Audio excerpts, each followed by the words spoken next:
بسم اللہ الرحمن الرحیم۔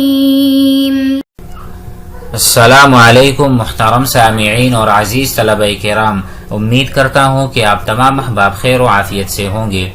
آج کا ہمارا سبق نمبر 30 ہے، جس میں ہم پڑھیں گے المنقوص و احوال اعرابہ۔ الاسم المنقوص وہ اسم ہے جس کے اخیر میں یا ہو، یا ساکنہ ما قبلہ مکسور، یعنی یا ساکنہ ہو اور اس کا ما قبل حرف مکسور ہو، اس پر کسرہ ہو۔ مثال کے طور پر قاضی، داعی، رامی، جانی، یا ساکنہ ما قبلہ مکسور ہو، اس کو الاسم المنقوص کہتے ہیں۔ تو ایسے اسماء اس کا اعراب کیا ہوگا؟ اعراب ظاہری ہوگا یا تقدیری ہوگا؟ تینوں حالات ہم بیان کریں گے انشاءاللہ۔ گزشتہ سبق میں ہم نے پڑھا تھا الاسم المقصور، ٹھیک ہے، اس کی تفصیل گزر چکی۔ اس کا اعراب تقدیری ہوتا ہے، تمام حالات تقدیر، حالت رفعی میں، نصبی میں، جری میں وہ تقدیری ہوتے ہیں۔ اب یہاں پر اعراب کیا ہوتا ہے، تو آئیے سبق کے ذریعے اور بحث کے ذریعے سے سمجھ لیتے ہیں۔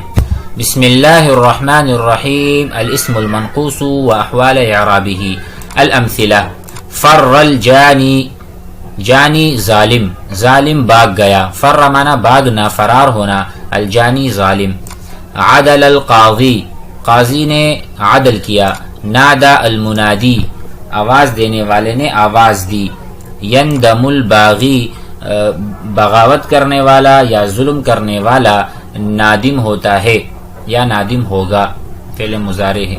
تو یہ چار مثالیں آپ نے دیکھی جس میں اسم منقوص حالت رفعی میں ہے، کیونکہ جانی یہاں پر فاعل واقع ہو رہا ہے۔ فر فاعل، الجانی مفعول، الجانی فاعل، فر فعل، الجانی فاعل، اور فاعل مرفوع ہوتا ہے۔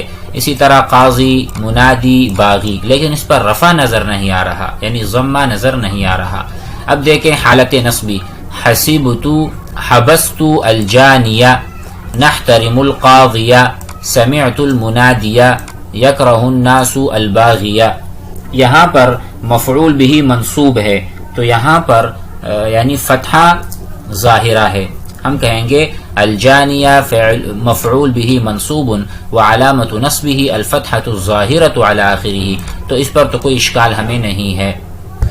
اور تیسری قسم کی مثالوں کو دیکھتے ہیں: نظرت، میں نے دیکھا، الی الجانی، ظالم کی طرف، قمنا، ہم کھڑے ہو گئے، اجلالا للقاضی، احتراما للقاضی، قاضی کے اجلال اور احترام میں ہم کھڑے ہو گئے۔ اصغیت، میں نے کان لگایا، الی المنادی، آواز لگانے والے کی طرف، علی الباغی، ظالم کے اوپر، تدور الدوائر، بہت زیادہ احوال آتے ہیں، بہت زیادہ مشکلات آتی ہیں۔ تو ان تمام مثالوں میں آپ ذرا غور کریں، الی حرف جر ہے، جانی مجرور ہے، لیکن مجرور کے اوپر کوئی کسرہ تو یہاں پر نہیں ہے، اسی لیے ہم کہیں گے کہ یہاں پر بھی اعراب تقدیری ہے، اور جب فاعل واقع ہوگا اس میں منقوص تب بھی اعراب تقدیری ہے۔ آئیے بحث سے ہم سمجھ لیتے ہیں۔ البحث: الجانی والقاضی والمنادی والباغی کلها اسماء معربہ، تمام معرب اسماء ہیں۔ وفی آخر کل منہا، اور تمام کے اخیر میں یا ثابتۃ، یا ہے ثابتہ ہے جو کہ ضروری ہے اس میں ہونا۔ مکسور ما قبلہا، ایسی یا ہے جس کا ما قبل مکسور ہے۔ ہذہ الاسماء وما شابہا، جو اس کے مشابہت رکھنے والے اور اسماء ہوں گے، تسمى، ایسے اسماء کو ہم کہتے ہیں الاسماء المنقوصہ، اس کے اخیر میں یا ہے۔ وَإِذَا تَأَمَّلْنَا، اگر ہم غور کریں هذه الاسماء، ان اسماء پر، وجدنا، ہم اس کو پائیں گے فی القسم الاولی، پہلی قسم کی مثالوں میں، مرفوعۃ، کیونکہ یہاں پر یہ فاعل واقع ہو رہی ہیں تو مرفوع ہیں۔ لأن كل منها يقع فاعلا، کیونکہ واقع فاعل ہوئی ہیں۔ وفی القسم الثانی منصوبۃ، دوسری قسم کی مثالوں میں یہی اسماء منصوبہ ہیں۔ وجہ لأن كل منها يقع مفعولا به، کہ اس ترکیب میں مفعول به واقع ہوئی ہیں۔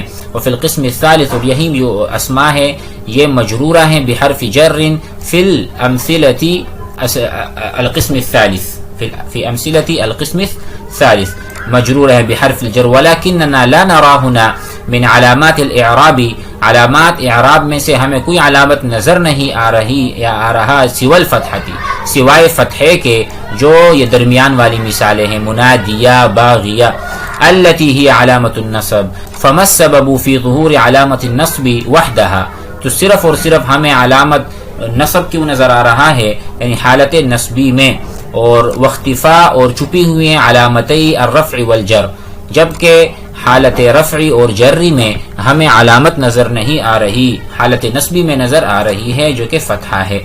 السبب فی ذالک، اس میں جو سبب ہے وہ یہ ہے، ان آخر کل کلمۃ من هذه الکلمات یاء، کہ تمام کلمات کا جو اخیر ہے وہ یا ہے، والیاء یخف، اور یا جو ہے یخف ظہور الفتحۃ علیہا، کہ یا کے اوپر فتحے کا ظہور یہ خفیف ہے۔ آپ کو اگر یاد ہے ارشاد الصرف میں ہم پڑھتے ہیں الفتحۃ اخف الحرکات، کہ تمام حرکات میں سے فتحہ اخف الحرکات خفیف ہے، تو یا کے اوپر اس کا ظاہر ہونا نہ زبان پر بھاری ہے اور نہ اس کو ہم پڑھنے میں اس کو بھاری پن محسوس کرتے ہیں، تو ہم کہیں گے کہ یا کے اوپر فتحے کا آنا یہ سہل ہے اور میسور ہے۔ اس جملے کو ہم دوبارہ پڑھ لیتے ہیں سمجھنے کے لیے۔ السبب فی ذالک، سبب یہ ہے، ان آخر کل کلمۃ من هذه الکلمات یاء، کہ ان تمام کلمات کا جو آخری حرف ہے وہ یا ہے، والیاء یخف ظہور الفتحۃ علیہا، کہ یا کے اوپر فتحے کا ظہور یا ظاہر ہونا یہ خفیف ہے، یعنی یہ ثقیل نہیں ہے، بھاری نہیں ہے۔ وَيَثْقُلُ ظُهُورُ كُلٍّ مِّنَ الضَّمَّةِ وَالْكَسْرَةِ، یا کے اوپر ضمے کا ظاہر ہونا یا کسرے کا ظاہر ہونا، یثقل ثقیل ہے، بھاری ہے، پڑھا بھی نہیں جاتا۔ وَلِذَلِكَ، اسی لیے تنصب هذه الاسماء، یہ اسماء حالت نصبی میں تنصب بفتحۃ، یعنی حالت نصبی میں جب یہ مفعول بھی ہوں گے تو اس پر فتحہ آئے گا، ظاہرہ، بفتحۃ ظاہرہ، ظاہر طور پر۔ وترفع وتجر، اور یہ اسماء حالت رفع اور جری میں بضمۃ وکسرۃ مقدرتین علی الیاء، یا کے اوپر ضمہ اور کسرہ مقدرہ ہم لیں گے اور مقدرہ ترکیب میں پڑھیں گے۔ القاعدہ، المنقوص، اسم منقوص وہ ہے، وہ کل اسم معرب، ہر وہ معرب اسم آخرہ یاء لازمۃ، جس کے اخیر میں یا لازمہ ہو، مکسور ما قبلہا، کہ اس یا کا ما قبل مکسور ہو، یہ اسم منقوص کہلائے گا۔ پھر دوسرا جو اعراب کے اعتبار سے قاعدہ ہے، تقدر الضمۃ والکسرۃ، کہ ضمہ اور کسرہ یہ مقدر ہوگا، مقدرتین علی آخر المنقوص فی حالت الرفع والجر، ٹھیک ہے، حالت رفع و جر میں ضمہ اور کسرہ مقدرہ ہوگا۔ اما النصب، حالت نصبی میں فیکون بفتحۃ ظاہرۃ علی الآخر، آخر میں فتحہ ظاہرہ کے ساتھ، اعراب ظاہری ہوگا۔ التمرین الاول، پہلی مشق، عین، تعین کریں الاسماء المنقوصہ، منقوصہ اسماء کی، فی العبارات الآتیہ، تکثر فی الریف المراعی الخصبہ، تکثر کثرت سے ہوتی ہے، فی الریف یعنی صحرائی زمین، یا جیسے کہ پہاڑی زمین ہو اور وہاں پر سبزہ زیادہ ہوتا ہے، المراعی الخصبہ، تو وہاں پر جو مرعا یعنی چراگاہیں، خصبہ تازہ، اور خصبہ کے معنی یہ بھی ہوتے ہیں کہ وہاں پر بہت زیادہ گھاس پوس ہوتی ہے، تو کہتے ہیں کہ المراعی چراگاہیں سرسبز ریف میں صحرائی زمین پر زیادہ ہوتی ہیں۔ تو آپ یہاں پر دیکھ لیں، تکثرو فعل ہے، فی الریفی یہ اس کا متعلق ہے، المراعی فاعل ہے، المراعی الخصبۃ۔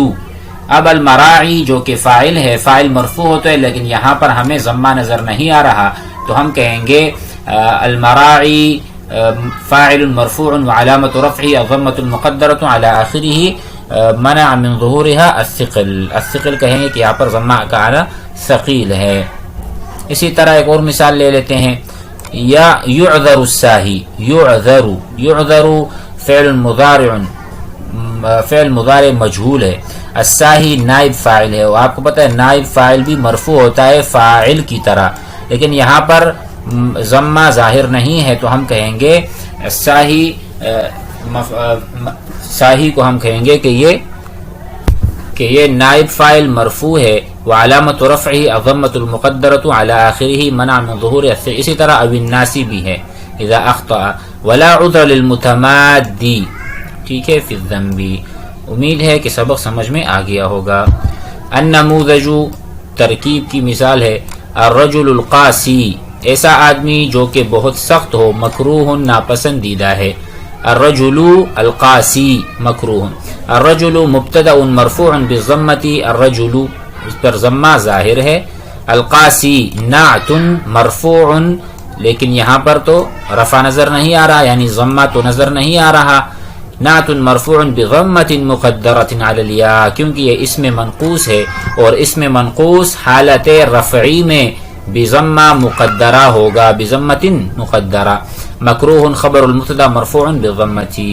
امید ہے کہ آج کا سبق بھی احباب کو سمجھ میں آ گیا ہوگا. باقی 3 یہاں پر جن جملے ہیں ان کی ترکیب کریں، اور اگر سمجھ میں نہ آئے تو آپ انشاءاللہ سوال بھی کر سکتے ہیں. والسلام علیکم ورحمۃ اللہ.